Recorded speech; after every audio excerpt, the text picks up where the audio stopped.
Hi అండి, అంతా బాగున్నారా? నేను బాగున్నాను. ఈరోజు హైదరాబాద్లో ఉన్న స్వర్ణగిరికి వెళ్దాం పదండి. మీరు నాతో పాటు స్వర్ణగిరిని చూద్దరు రండి. ఇక్కడ కనిపించే హనుమాన్ని కార్యసిద్ధి హనుమాన్ అంటారు. అంటే కోరికలను తీర్చే హనుమాన్ అని.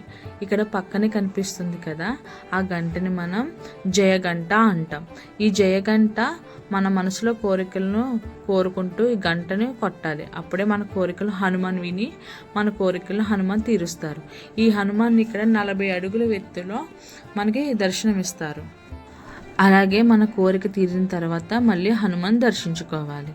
ఇక్కడ 12 అడుగుల శ్రీ వెంకటేశ్వర స్వామి ఆలయం బంగారు పూతతో మనకి దర్శనం ఇస్తుందండి. ఫోను ఎలా లేదు కాబట్టి నేను మీకు చూపించలేకపోతున్నా.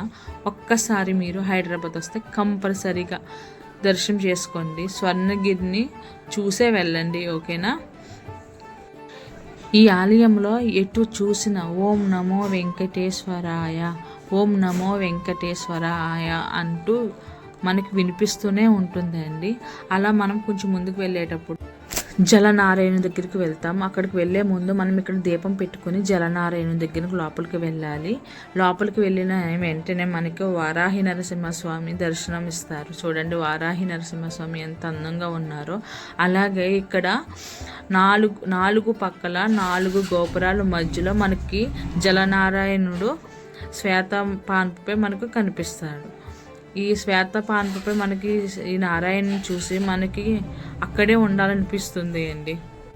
కొంతమంది అక్కడే నమస్కారం చేసుకుని ఆ కోన్లో మనం మనీ వేస్తారు. కొంతమంది ఫోటోషూట్ చేసుకుంటారు. చాలా ప్రశాంతంగా ఉంటుంది. ఒకసారి వెళ్ళేటప్పుడు మీరు ఈవినింగ్ మాత్రమే వెళ్ళండి, ఎందుకంటే ఈవినింగ్ చూస్తేనే చాలా అందంగా కనిపిస్తుంది, ఓకేనా?